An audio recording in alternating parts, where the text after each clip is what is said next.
শিক্ষার্থীবৃন্দ, আজকে আমাদের আলোচ্য বিষয় হলো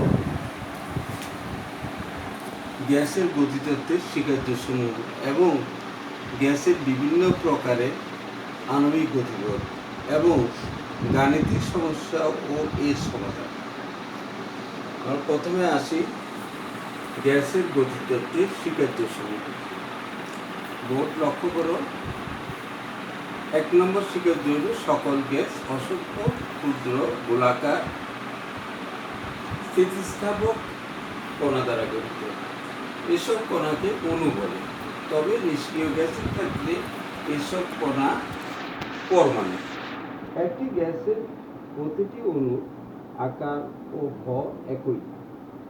2 নম্বর স্বীকার্য অণুর গতিশীলতা। গ্যাসের অণুসমূহ অবিরামভাবে চতুর্দিকে ছুটোছুটি করে। এই ছুটোছুটির সময় পরস্পরের সঙ্গে এবং পাত্রের গায়ে সংঘর্ষ করে। যে কোনো দুটি সংঘর্ষের মধ্যবর্তী পথ সরলরেখা। 3 নম্বর স্বীকার্য হল দুটো সংঘর্ষের মধ্যবর্তী দূরত্ব সমূহের গড় মানকে গ্যাস অণুর গড় মুক্তিপথ বলে। 4 নম্বর স্বীকার্য গ্যাসের অণুসমূহের আয়তন। গ্যাসের অণুসমূহের মোট আয়তন গ্যাস আধারের আয়তনের তুলনায় নগণ্য। 5 নম্বর স্বীকার্য আকর্ষণ অবলিক বিকর্ষণ। গ্যাসের অণুগুলো একে অপর থেকে এত দূরে অবস্থান করে যে এদের পরস্পরের প্রতি কোনো আকর্ষণ বা বিকর্ষণ নেই বলে ধরা হয়। 6 নম্বর চাপ। গ্যাসের অণুসমূহ পাত্রের গায়ে যে সংঘর্ষ করে তারই ফলে গ্যাসের চাপ সৃষ্টি হয়। ধাক্কার ফলে পাত্রের গায়ে একক ক্ষেত্রের উপর যে বল প্রযুক্ত হয় তাকে গ্যাসের চাপ বলে। গতিশক্তি। গ্যাসের গতিশক্তি পরম তাপমাত্রার সমানুপাতিক।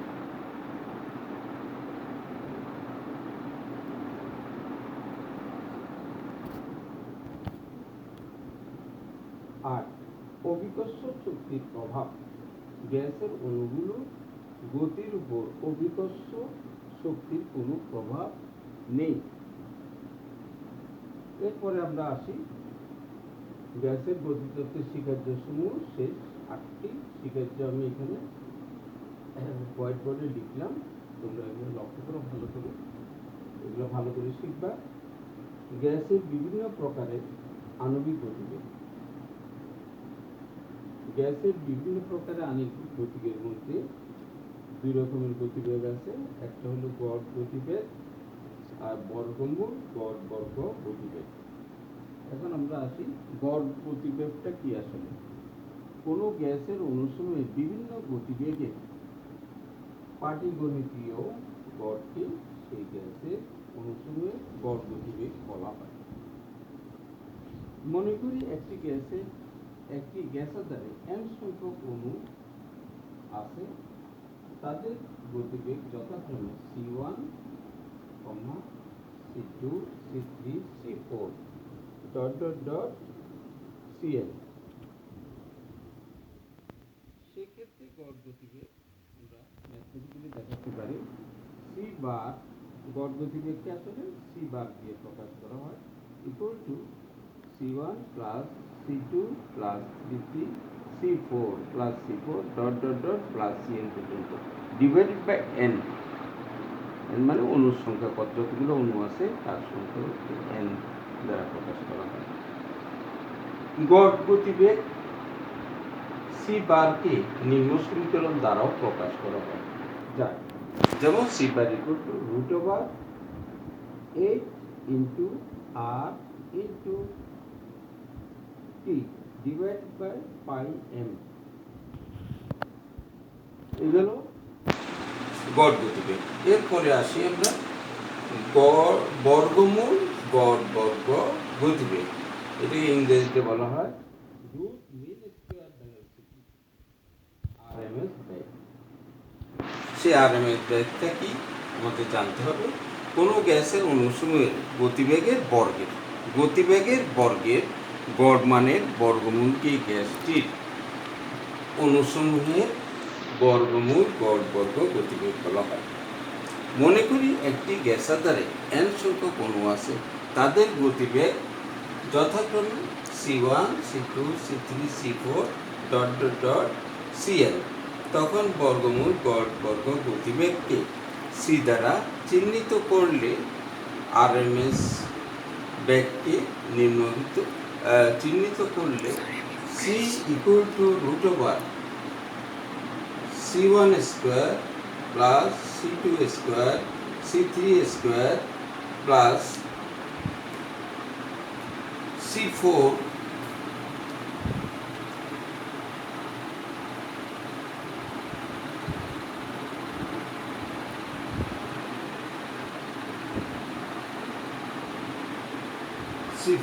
স্কয়ার প্লাস প্লাস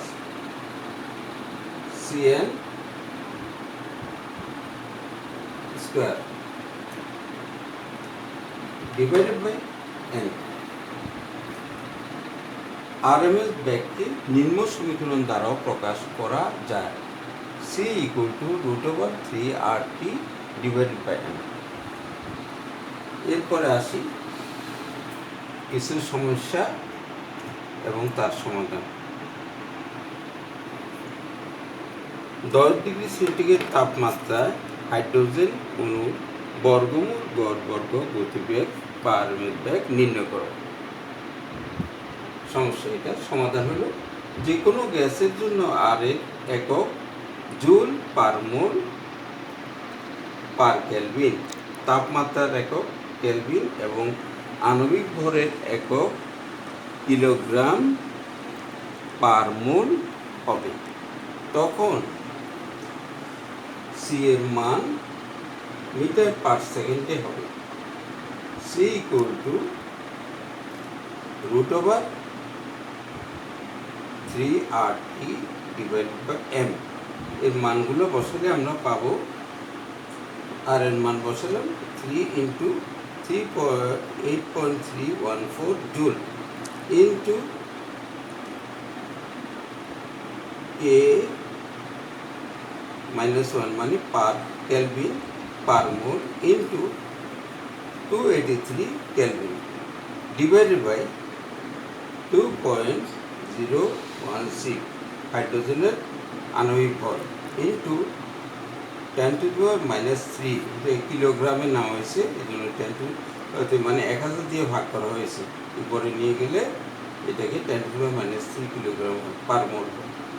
√ এটাকে করলে ছোট করলে আরো 3.5 × 10⁶ metre square per second square equal to 1.87 × 10⁻³ metre per second. এটা হলো সমস্যা 2। 25 ডিগ্রি সেন্টিগ্রেড তাপমাত্রায় একটি গ্যাসের ঘনত্ব 1.75 গ্রাম পার লিটার হলে ওই তাপমাত্রায় গ্যাসটির অণুসমূহের আরএমএস বেগ নির্ণয় করো।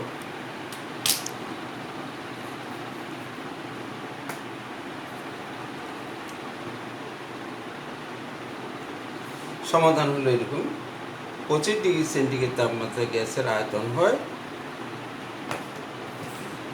24.789 লিটার এবং প্রশ্নমতে গ্যাসটির ঘনত্ব 1.75 গ্রাম পার লিটার। সুতরাং গ্যাসটির গ্রাম আণবিক ভর 1.75 × 24.789 গ্রাম = 43.32 গ্রাম। এটাকে কিলোগ্রামে নিলে তোমার ভাগ করতে হবে 1000 দিয়ে। এখানে দেখানো হয়েছে A = √3RT divide by m। C √3 × 8.314 joule per kelvin per mole into 298 কীভাবে হয়েছে? 273-এর সঙ্গে যদি 25 যোগ করি সেটা হবে 298 তাপমাত্রা আর কি, divided by 43.38 into 10⁻³ kilogram per mole. গ্রামকে কিলোগ্রামে নিলে আমরা জানি 1000 দিয়ে ভাগ করতে হবে, সে 1000 উপরে নিয়ে গেলে ওদিকে 10⁻³ দেখা যায়, উপরে নিয়ে গেলে 10⁻³ হয়। তো এটার থেকে আমরা পাই 413.932 মিটার পার সেকেন্ড। এরপরে আসি আরেকটা সমস্যা।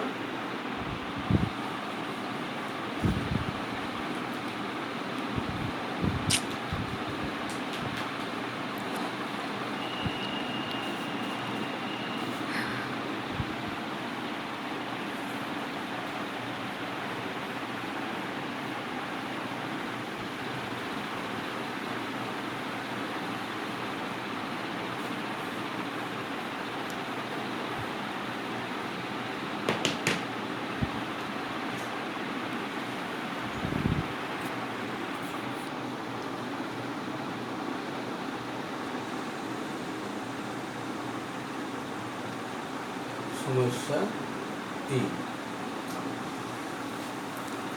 450 মিলিলিটার আয়তন বিশিষ্ট একটি পাত্র 1.05 অ্যাটমসফিয়ার চাপে নাইট্রোজেন দ্বারা পূর্ণ আছে।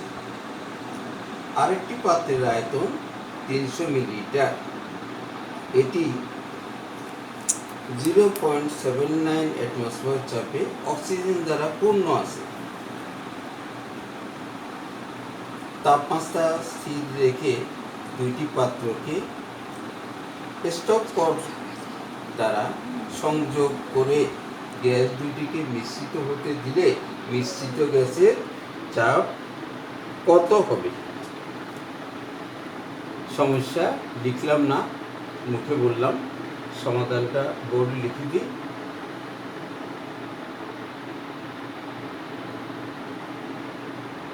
সমাধান এটা আংশিক চাপ সূত্রের উপর ডাল্টনের। মিশ্রণের পর গ্যাস দুটোকে মিশালে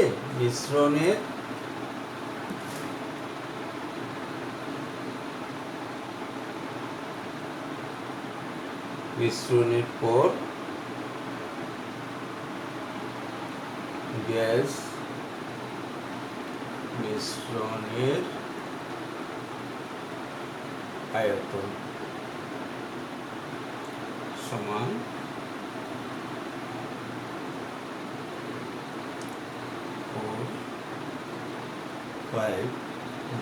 প্লাস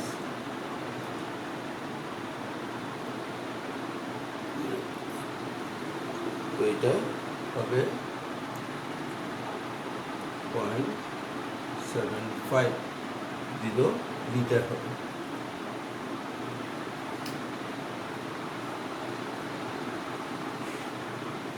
মিশ্রণের চাপ কি এটা বাইর করতে হবে, মিশ্রণের চাপ পট বাইর করতে হবে। মনে করি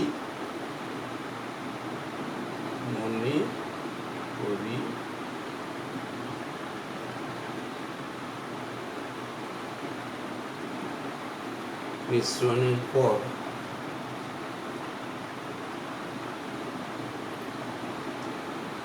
দুটা গ্যাস, একটা হলো নাইট্রোজেন আরেকটা কি অক্সিজেন। নাইট্রোজেন ও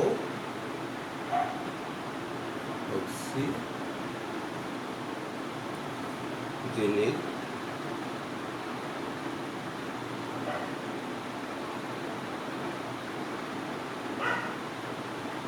চাপ যথাক্রমে P3 ও P4। সুতরাং এখানে বয়েলের সূত্র আমরা ব্যবহার করব। বয়েলের শুক্রাণু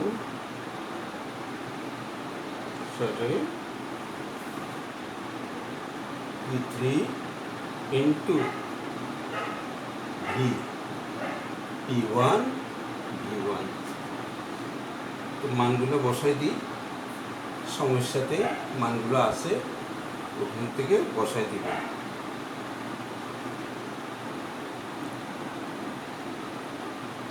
B এর মান 0.750 ইকুয়াল টু P1 আমাদের সমস্যার মধ্যে আছে 1.05 ইন্টু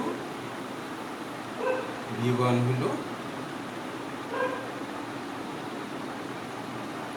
450 লিটার মিলিটারকে লিটার করলে 4.50 লিটার তো এটা গেল এটার থেকে আমরা পৃথিবী আংশিক চাপ বাইর করতে পারি পৃথিবী equal to 1.05 atmosphere into 4.450 liter divided by 0.750 liter equal to 0.63 atmosphere এটা হলো তোমার নাইট্রোজেনের জন্য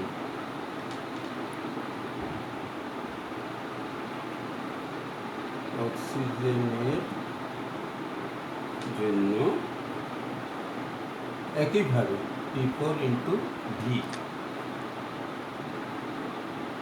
P2 into B2 সময় খেয়াল রাখলে P4 into 750.79 into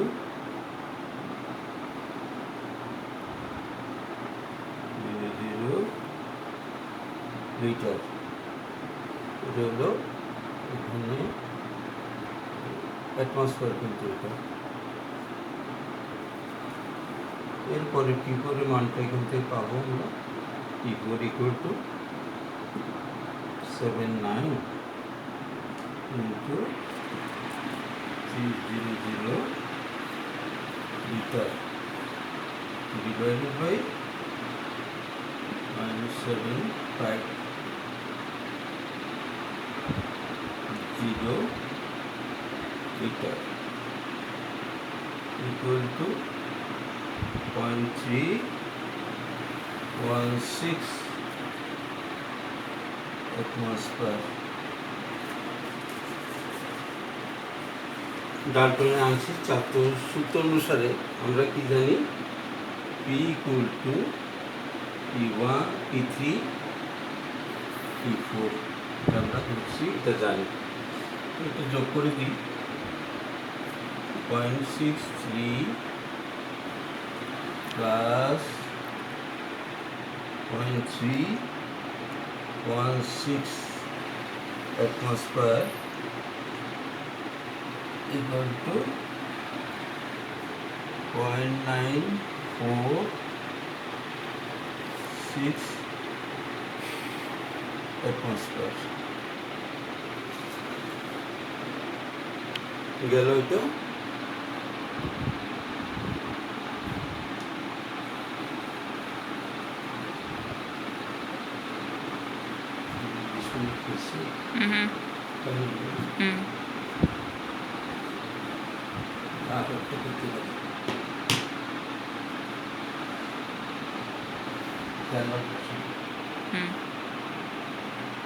সমস্যা 4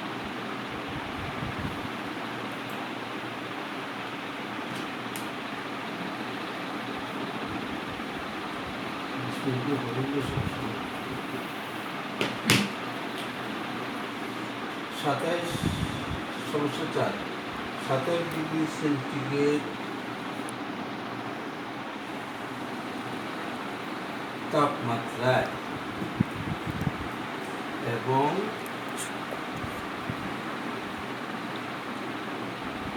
একশো দুই কেপিএ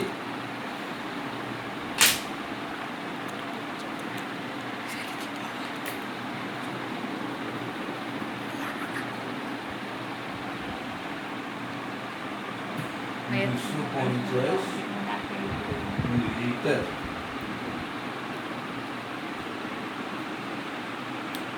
তাড়াতাড়ি করো, তাড়াতাড়ি। মিথেন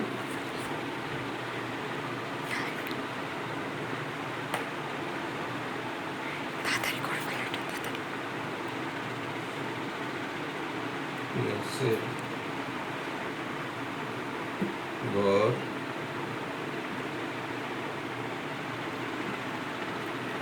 সমান আছে না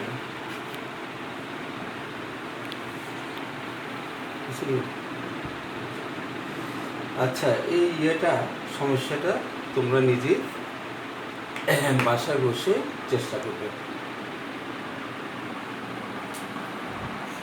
প্রিয় শিক্ষার্থীবৃন্দ, আজকে এখানে ক্লাস শেষ করছি। আগামী ক্লাসে অন্য বিষয় নিয়ে তোমাদের সঙ্গে আলোচনা করব। আল্লাহ হাফেজ।